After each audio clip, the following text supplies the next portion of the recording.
This video has been made possible by Paradox Interactive. Join the official Stellaris Discord server using the link in the description below.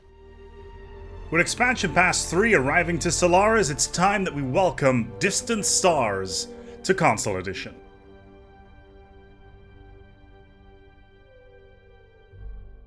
Distant Stars, unlike the major expansions such as Utopia and Apocalypse, is a medium-sized story pack, but don't let that moniker shape your expectations, as Distant Stars is amongst my personal favorites when it comes to bringing additional content to the table. Now, you may have played enough of Stellaris that you've seen every single event in the game multiple times, and Distant Stars is looking to alleviate that issue by adding tons of new anomalies, events, and planetary systems to the game. Whilst events in the past were a relatively cookie-cutter affair, for instance, you would go to a planet, click on an event button, and poof, you would have 3 additional minerals on a world, the development team has really one-upped themselves here by adding events that are in-depth, captivating, and most importantly, fun.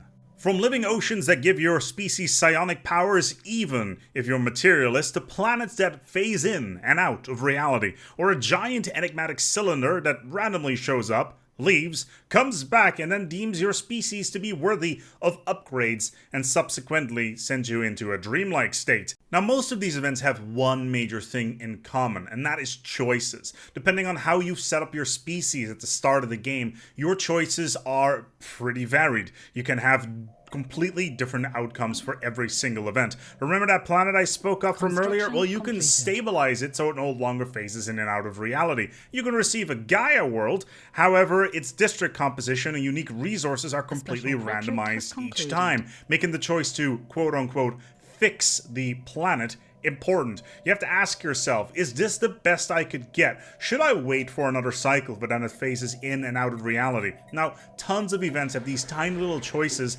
as well as story moments that really elevate the game experience. Some of these events are set inside of unique planetary systems, whilst others are part of the classic anomaly system, and you can find them along the way. A good example of this unique planetary system would be an empire that seems to be locked inside of a time bubble, and once you let them out, turn out to be the cutest genocidal maniacs you have ever seen. Sometimes you will find systems with worlds inside of them, tons of worlds in fact, except that, you know, they're covered in garbage, and there's an entire species of psionic rats ready to spring up from them. And all of this sort of thing can spawn in your galaxy, and this is just a small example of what's possible. Now, whilst you're out in the galaxy trying to find these new systems and these new anomalies, also be prepared to find new challenges, such as the Matriarch, the Scavenger Bot, and the Void Spawn. They are all brand new leviathans that roam about, and they will force you to take new routes around them or muster your fleets to defeat them. These new leviathans, these new unique planetary systems, these brand new events, and potentially the traits that you can insert into your species that spawn off of them are not the main course of this expansion.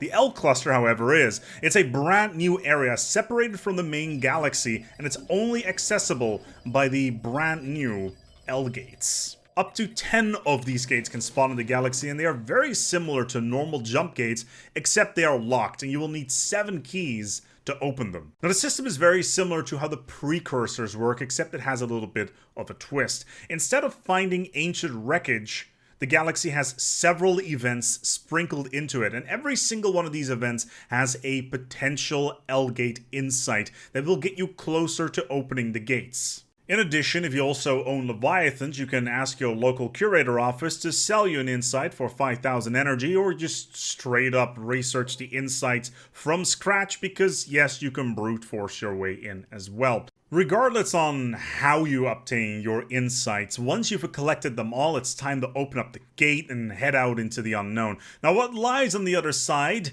It really depends. The outcome of opening the Elk Cluster is completely random. There are 4 different outcomes, and they activate as soon as you turn the key. Is it a friendly empire? Is there space creatures in there? Is there a weird guy that is way too powerful? Or the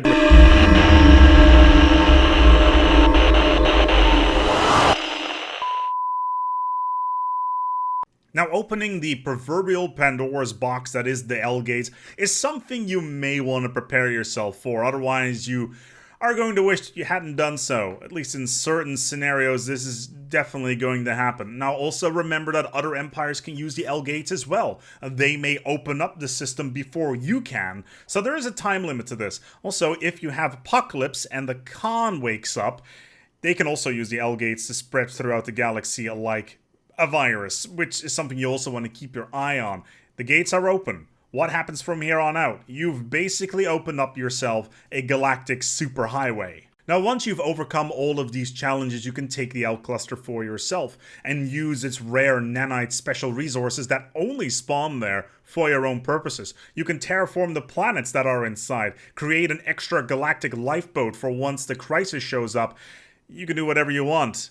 Just be aware that others will want it too. In the end, in my opinion, Distant Stars is one of the best, if not the best, expansion for Stellaris. Whilst it adds a limited amount of new mechanical flavor to the game, with no new systems being added, it does, however, enrich its setting with new mysteries to uncover, enemies to fear, and a new crisis as well to overcome. It is beautiful and it is amazing. If you're looking to pick up an expansion for Stellaris and you have no idea where to begin, and you want to keep things simple, Distant Stars is the way to go. It is by far the deepest and most engrossing expansion that you will find for the game. It is beautiful and it really builds on the foundation that the base game has set so far. If you have other expansions, you will find that they will synergize quite well here with a lot of interactions that will work with Distant Stars, and that's always nice to see when there is so much overlap between things.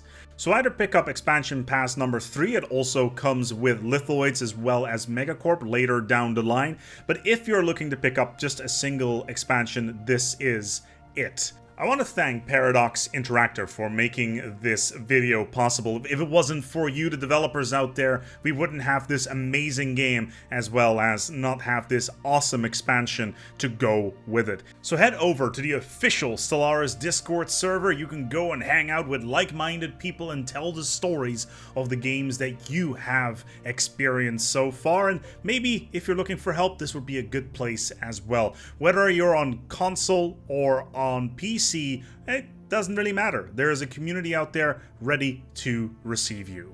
In addition, thank you to my patrons as well as you, dear viewer, for coming by. In the meantime, we're going to go and wrap up this video here. If you want to see more from the console edition, there's a playlist on your screen right now, as well as a recommended video that will apply to you in any situation, whether or not you're on PC or on console. Well, feel free to give it a click. Until next time, take good care of yourselves and, as always, each other.